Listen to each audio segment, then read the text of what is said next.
Maya had always been good at noticing things that other people missed.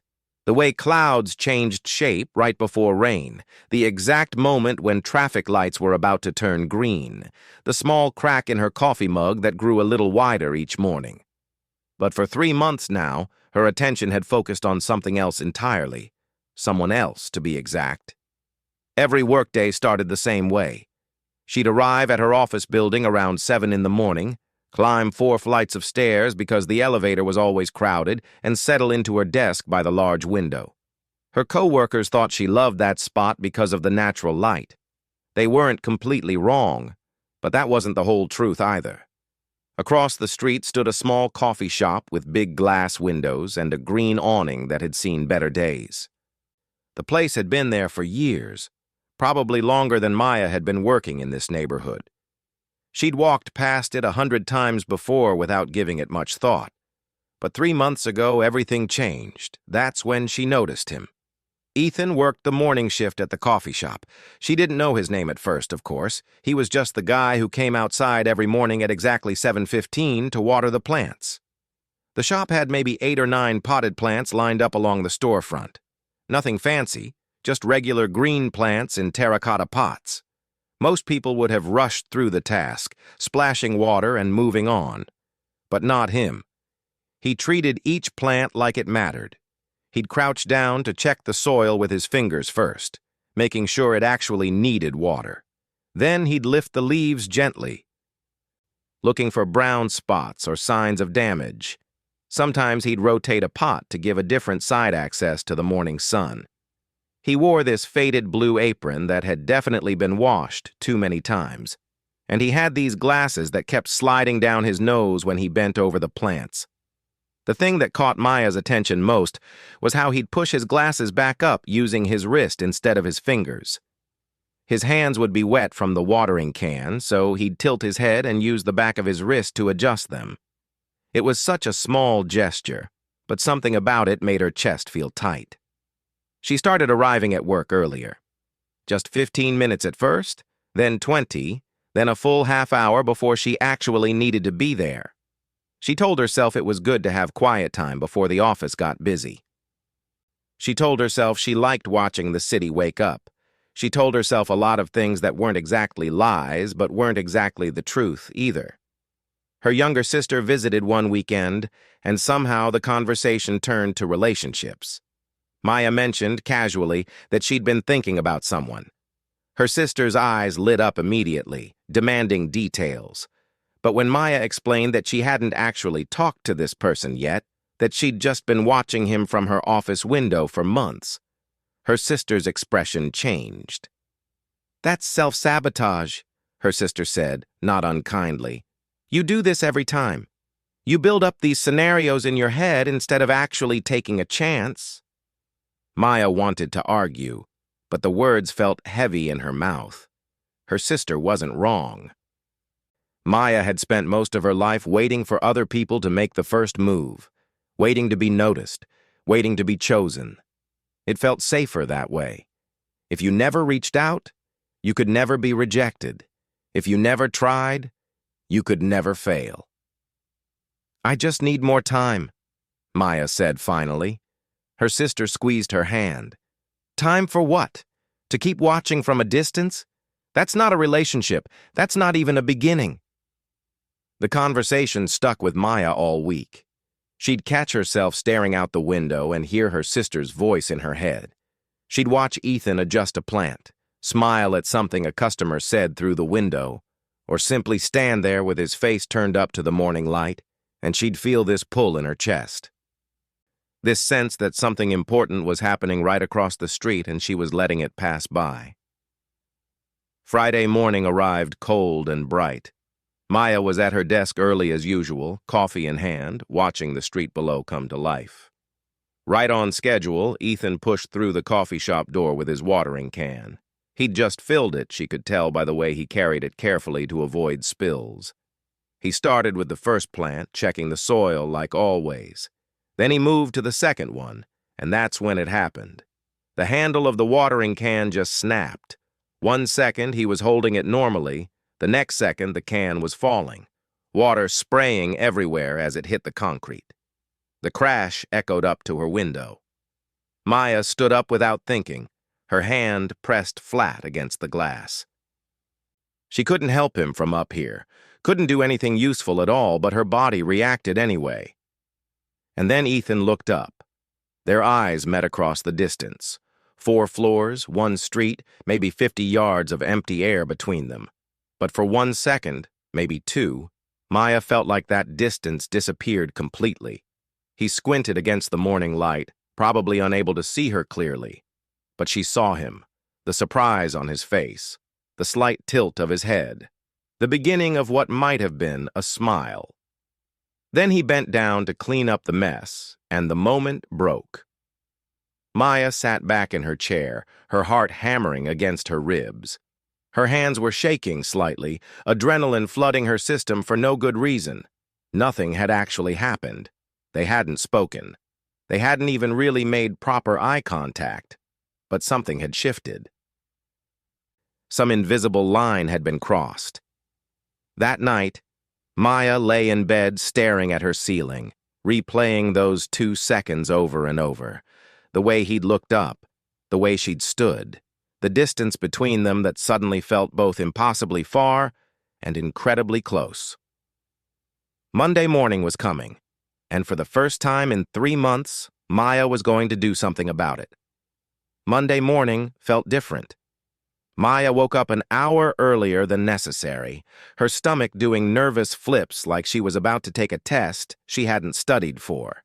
She changed her outfit 3 times, settling finally on something casual that didn't look like she'd tried too hard. She practiced conversations in the bathroom mirror while brushing her teeth, then felt ridiculous and stopped. By the time she left her apartment, she'd rehearsed 17 different opening lines, everything from simple hellos to clever comments about the weather to questions about the coffee shop's menu. Each one sounded worse than the last in her head. By the time she reached the street corner across from the coffee shop, she'd forgotten all of them. The bell above the door chimed when she pushed it open. The morning rush hadn't started yet, which meant only 2 other customers sat at the corner tables. The smell of fresh coffee and something sweet baking hit her immediately. Her hands felt cold despite the warm air inside. Ethan stood behind the counter, his back to the door. He was wiping down the big espresso machine, the same faded blue apron tied around his waist. For a wild second, Maya considered turning around and leaving. She could come back tomorrow, next week, never. Then he turned around. Recognition crossed his face immediately.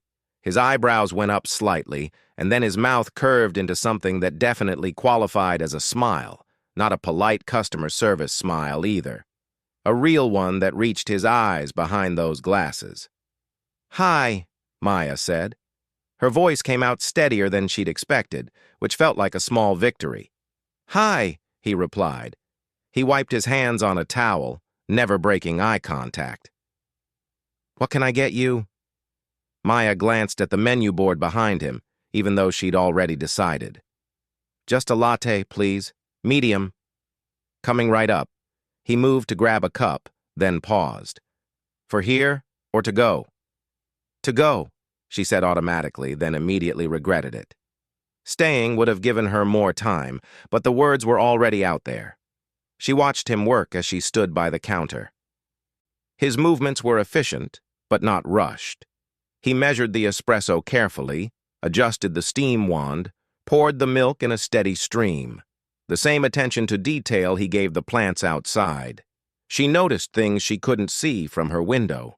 A small scar above his left eyebrow, the corner of a book sticking out from his apron pocket, the way he bit his lower lip slightly when he was concentrating. When he handed her the cup, their fingers brushed. Just for half a second, barely any contact at all. But Maya felt it like a shock of static electricity. "Window seat, right?" he said suddenly. Maya's heart stopped. "What?" He nodded toward her building across the street. "4th floor. You're there every morning." Heat flooded her face. "You noticed." Hard not to, he said, and that smile appeared again. You're pretty consistent with your timing. Maya didn't know what to say to that. Part of her felt embarrassed at being caught, but another part felt something else entirely, something warm and terrifying and exciting all at once. I noticed you too, she said quietly. With the plants. Ah. He looked pleased. Yeah, somebody's got to take care of them. They don't get much attention otherwise. They stood there for a moment, neither one moving. Another customer came through the door, breaking the spell. Maya stepped aside, clutching her latte like a lifeline. Thanks for the coffee, she managed. Any time, he replied. Then, as she turned to leave, he added, See you tomorrow? It was phrased as a question, but it felt like something more, like an invitation, like a door opening just a crack. Yeah, Maya said. Tomorrow. She did come back Tuesday and Wednesday. By Tuesday, they'd exchanged names properly. By Wednesday, they'd moved past weather comments into real conversation. He asked what she did for work. She asked about his plants. Each answer led to another question, building something between them word by careful word. Thursday morning, he had her latte ready before she reached the counter. She'd ordered the same thing 3 days in a row, and he'd remembered. That simple act of attention made her chest feel tight again. You didn't have to do that, she said. Wanted to, he replied simply. Besides, you keep the same schedule I do. Figured I could save you a minute. They talked longer that morning. She learned he'd started college for environmental science, but left halfway through. His parents kept asking when he'd go back, but he wasn't sure he wanted to. He liked working with plants and coffee. He liked the routine. He liked the people. Most people rush through their mornings, he explained, but every now and then, someone actually sees you, actually stops and talks instead of just grabbing their coffee and running. That makes it worth it. Maya understood what he meant more than he probably realized. Friday arrived, feeling significant somehow. Maya ordered her usual latte and stood at the counter while he made it. When he handed her the cup this time, she noticed something written on the cardboard sleeve in blue ink. It was a phone number. His phone number, with a small question mark drawn beside it. Her eyes met his. He looked nervous for the first time all week, one hand rubbing the back of his neck. No pressure, he said quickly. Just thought maybe we could talk sometime. Outside of here, I mean, if you wanted. Maya pulled out her phone right there at the counter and typed in the digits. Her fingers moved fast, before doubt could catch up with her, before fear could make her hesitate, before she could talk herself out of it like she'd done so many times before with so many other chances. There, she said, showing him the screen. Saved. His smile was worth everything. Worth 3 months of watching from a distance. Worth the nervousness and the uncertainty and the risk of reaching out. Worth closing that space between them, inch by careful inch. She texted him before she even reached the elevator in her building. Just 2 words that felt impossibly brave. Hi, Maya. His response came back within seconds. Hi, Ethan. And just like that, the distance got a little bit smaller. Their first real conversation happened 3 days later on a park bench that neither of them had planned to sit on. Maya had suggested meeting for coffee, which seemed ironic given where they'd met. Ethan had laughed and proposed the park instead. Neutral ground, no counters or work obligations between them. She arrived 5 minutes early, which was typical for her. He arrived 3 minutes early, which made her smile. They both hated being late, apparently. Just one more small thing they had in common. The conversation started normal enough. Weather, work, the usual safe topics people pick when they're still figuring each other out. But then Ethan mentioned the plants at the coffee shop, how he'd actually started caring for them during his first week on the job 2 years ago. Nobody asked me to, he said, looking slightly embarrassed. They were just dying there on the sidewalk. The owner didn't really care about them, but I couldn't stand watching them struggle. So you just started taking care of them? Yeah. Seemed easier than watching them die. Something about the way he said it made Maya ask more questions, which led to him talking about his incomplete degree, about how he'd spent 3 years studying environmental science before realizing he didn't actually want to work in a lab or for a corporation. His parents had been disappointed. Still were, actually. They kept asking when he'd finish, when he'd get a real job, when he'd start using his brain properly. They don't mean it badly, Ethan said, turning his coffee cup in his hands. They just don't understand why I'd choose this. To them, it looks like I'm wasting my potential. But you're not, Maya said firmly. You're doing something that makes sense to you. That's not wasting anything. He looked at her for a long moment. You really think that? I know that. She meant it, too. Most people spend their whole lives doing things that don't make sense to them. At least you figured out what doesn't work. That's further than most people get. They talked for 4 hours. The coffee went cold in their hands. People walked past, joggers and dog walkers and parents with strollers. The sun moved across the sky. Neither of them noticed. Maya told him about her job in accounting, how numbers made perfect sense to her in ways that people never did. Everything balanced or it didn't. Everything added up or it revealed a problem. There was comfort in that clarity. Her co-workers thought she was strange for actually enjoying spreadsheets. But Ethan didn't laugh. He just nodded, like that made perfect sense. I built walls, she found herself admitting. I got good at keeping people out. Easier than letting them close and risking them leaving. Did someone leave? He asked gently. She told him about her father, how he'd left when she was 8 years old. Just packed a bag one Tuesday morning and never came back. No explanation that made sense. No closure. Just gone. And how her mother had fallen apart for 2 years afterward. How Maya had learned to be small and quiet and not need too much from anyone. Ethan didn't try to fix it. Didn't offer easy comfort or say everything happens for a reason or any of the useless things people usually said. He just listened. Really listened. With his whole attention focused on her like she was the only person in the world right then. They started meeting regularly after that. Between her lunch breaks and his afternoon shifts, they'd find time. Sometimes at the park, sometimes at a different coffee shop where he wasn't working. Once at a bookstore where they browsed for an hour without buying anything. He showed her how to repot a succulent he'd brought for her. His hands guided hers through the soil, showing her how to be gentle with the roots, how to pack the dirt without crushing the plant. She taught him the deep satisfaction of a perfectly balanced spreadsheet, making him laugh at how intense she got about decimal points. But there were still spaces between them, gaps they couldn't quite figure out how to cross. Sometimes he'd reach for her hand while they walked and she'd pull back slightly, not quite ready. Sometimes she'd lean in closer while they talked and he'd shift away, uncertain if he had permission. They were circling each other, getting closer but never quite touching, both too afraid to be the one who closed that final distance. One evening, they met after his shift ended. He'd texted asking if she wanted to grab dinner.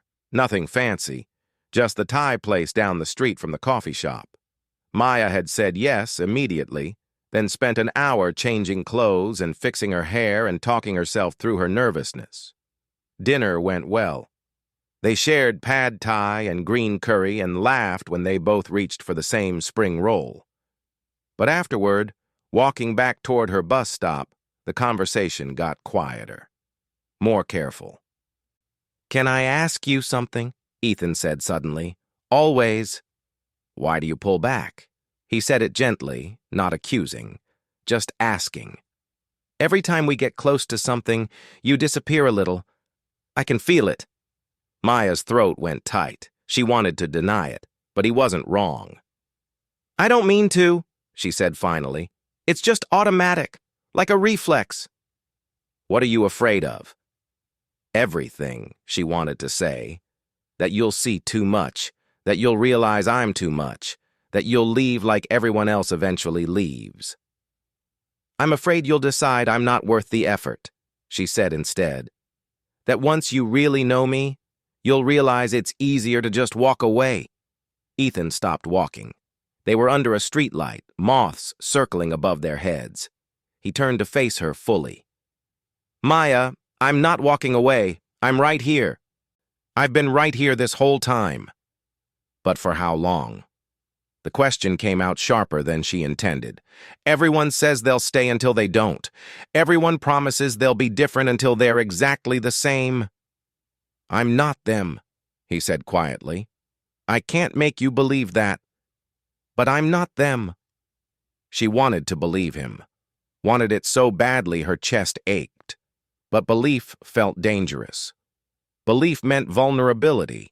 And vulnerability meant pain when things inevitably fell apart. They stood there under the streetlight, inches apart but feeling like miles, neither one knowing how to bridge the distance, both wanting to but not knowing how. The space between them felt heavy with things unsaid, fears unnamed, hopes too fragile to voice out loud. Finally, Ethan stepped back. Not away. Just back. I'm not going anywhere, he said. But I can't force you to trust that. You have to decide. He walked her to her bus stop. They didn't hold hands, but when her bus arrived and she climbed the steps, she looked back and he was still there, still watching, still present, still waiting for her to be brave enough to close that final distance between them. Maya canceled their plans twice the following week, both times with text messages that sounded reasonable but felt like lies. Work was busy. She had family obligations. She needed to catch up on sleep. Ethan responded kindly each time. No pressure. Let me know when you're free. Take care. Which somehow made it worse. She knew what she was doing, running away before she could get hurt, building those walls back up before they could fall completely. It was self-preservation. It was self-sabotage. It was both things at once, and she hated herself for it. Tuesday afternoon, Maya sat at her desk trying to focus on a budget report that needed to be finished by 5. The numbers kept blurring together. She'd read the same column 3 times without absorbing anything. Outside her window, rain poured down in sheets, turning the street below into a river of gray water. Someone knocked on her office door. Maya looked up, expecting a co-worker. Instead, Ethan stood there soaking wet, water dripping from his hair onto the carpet. He held a plant in his hands, the exact type she'd mentioned loving weeks ago during one of their conversations. "You're running," he said without preamble. "Every time we get close, you disappear." Maya's first instinct was to deny it, but the words stuck in her throat. He'd walked through a rainstorm to call her out. The least she could do was be honest. "I don't know how to do this," she said finally. Her voice came out quieter than she intended. "Every time I care about someone, every time I let them in, they leave. They always leave." "So you're leaving first?" He set the plant down carefully on the chair beside the door. "You're making the choice for both of us before I even get a say?" "I'm protecting myself." "You're protecting yourself from something that hasn't happened. Something that might not ever happen." He took a step closer, leaving wet footprints on the carpet. "Maya, I'm not them. I'm not your father. I'm not whoever else hurt you. I'm just me. And I'm right here. And yes, I'm terrified too, but I'm still showing up." Something broke open in Maya's chest. All the fear she'd been carrying around for years, all the hurt she'd been protecting, all the walls she'd built came crashing down at once. She felt tears on her face before she realized she was crying. "My dad left on a Tuesday," she heard herself saying. "I came home from school and his car was gone. All his stuff was gone. He didn't say goodbye, didn't leave a note, just left. And my mom, she fell apart. She cried for months. She barely got out of bed. I had to take care of everything. I was 8 years old and I had to be the adult because he left and she couldn't handle it." Ethan moved around her desk, closing the distance between them. He didn't touch her yet, just stood close enough that she could feel his presence. Then in college, I had a boyfriend. I thought he was different, thought he really saw me, but after 6 months, he said I was too much, too intense, too difficult. He said loving me felt like work.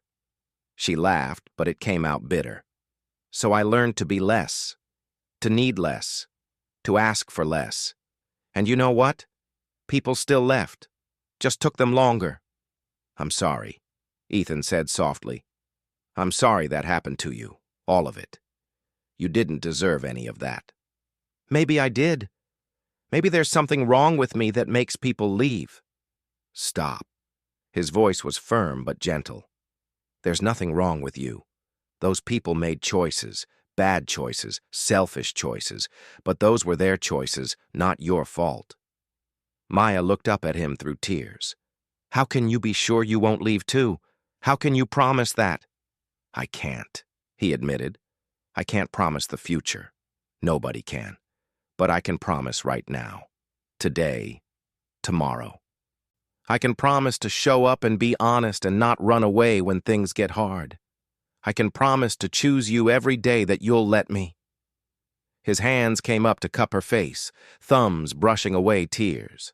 His palms were warm despite the rain he'd walked through. His touch was gentle, careful, asking permission even as it offered comfort. I'm not asking you to be less, he continued. I'm not asking you to be easier or simpler or anything other than exactly who you are.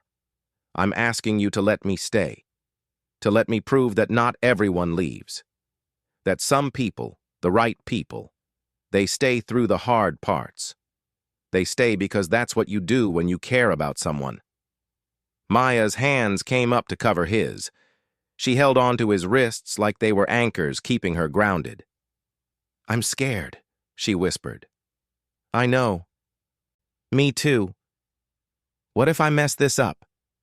Then we'll figure it out together. That's how this works. You don't have to be perfect. You just have to be willing to try. She kissed him then. Or maybe he kissed her. Later, neither of them could remember who moved first. It didn't matter. What mattered was the way distance became closeness, the way fear became courage, the way years of walls came down in a single moment of choice. When they finally pulled apart, both of them were crying, but they were also smiling. Ethan's glasses were fogged up from the rain and the tears. Maya's makeup was probably ruined. Neither of them cared. I'm still going to mess up, Maya said. I'm still going to get scared and want to run sometimes. Okay, then I'll remind you I'm not going anywhere. As many times as you need to hear it. She believed him.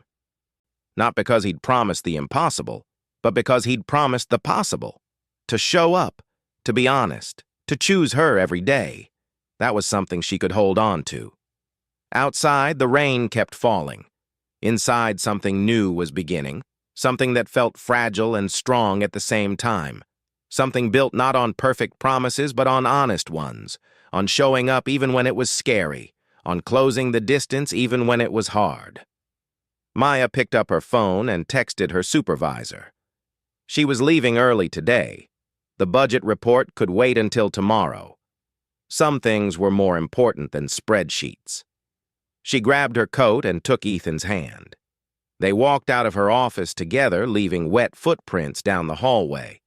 The plant he'd brought sat forgotten on the chair by the door, but she'd come back for it tomorrow. Right now, all that mattered was this moment, this choice, this beginning. Maya started showing up, not perfectly because nobody shows up perfectly, but consistently, and that made all the difference. She texted first sometimes now, just simple messages. Thinking about you. How's your day going?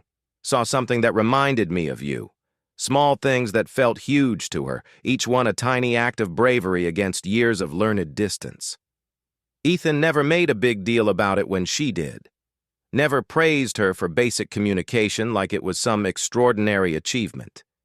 He just responded naturally, matching her energy, making it feel normal, making it feel like this was how things were supposed to be. 2 weeks after the rainstorm conversation, he invited her to dinner at his apartment. Maya's first instinct was to say no, to keep that boundary in place, but she caught herself before the excuse formed, took a breath, said yes instead. His place was small but comfortable, plants everywhere, which didn't surprise her, books stacked on every surface, a couch that had clearly been well used. The kitchen was tiny but organized, everything in its place. It felt like him, settled, intentional, real. He cooked pasta with vegetables from the farmer's market. They ate at his small table by the window, talking about everything and nothing. When panic started creeping up her spine, that familiar urge to find an excuse and leave, she told him about it instead of acting on it. "My brain is telling me to run right now," she said, setting down her fork. "Just so you know." "Okay. Are you going to?" "No. But I wanted to tell you anyway." "So you know it's happening." "Thanks for telling me." He reached across the table and took her hand. "Do you want to talk about what's triggering it?" They did talk about it. About how closeness still felt dangerous sometimes.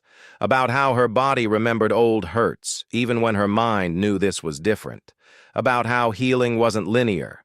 How some days were harder than others. Ethan listened without trying to fix her, without getting frustrated that she wasn't better already. He just heard her, acknowledged what she was feeling, and kept being present. That steadiness meant everything. A month later, Maya suggested he meet her sister. The words came out casually over coffee, but her heart hammered nervously. Meeting family felt significant, like making a statement. Like admitting this was real and serious and not just something temporary she could easily walk away from. "I'd love that," Ethan said simply. No hesitation. No making it a bigger deal than it needed to be. Just easy agreement. Her sister liked him immediately, which Maya had expected. During a moment when Ethan stepped away to take a phone call, her sister grabbed Maya's arm. "He looks at you like you hung the moon," she whispered. "Please don't sabotage this." "I'm trying not to," Maya replied. And she meant it. When panic hit at 2 in the morning 3 weeks later, Maya did something she'd never done before. Instead of lying there alone, letting anxiety spiral, she called Ethan. Her hands shook as she pressed his contact. It was so late. She was bothering him. He'd be annoyed. All the old thoughts crowded her head. He answered on the second ring, voice rough with sleep but alert. "Maya, you okay?" "No." "Yes, I don't know. I'm sorry, it's so late I shouldn't have called." "Yes, you should have. Talk to me. What's going on?" They talked for an hour. He didn't sound irritated or put out. He just listened as she worked through whatever anxiety spiral her brain had created at 2 in the morning. Eventually, her breathing steadied. The panic faded. She felt foolish for calling. "Don't," he said when she apologized again. "This is what people who care about each other do. You can always call me." He meant it too. The next time she had a bad night, calling him felt a tiny bit easier. Ethan had bad days too. Days when he went quiet, when something his parents said about his choices got under his skin, when the world felt heavy.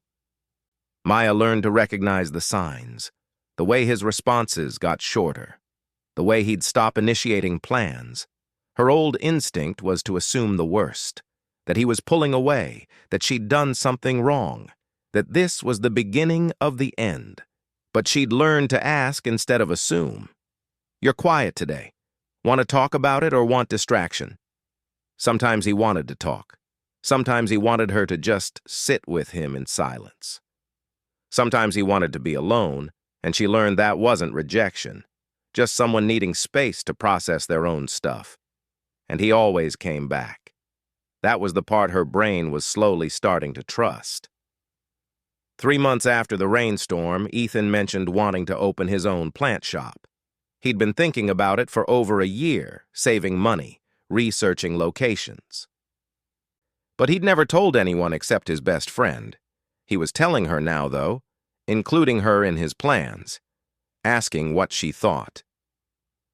"I think you'd be amazing at it," Maya said without hesitation.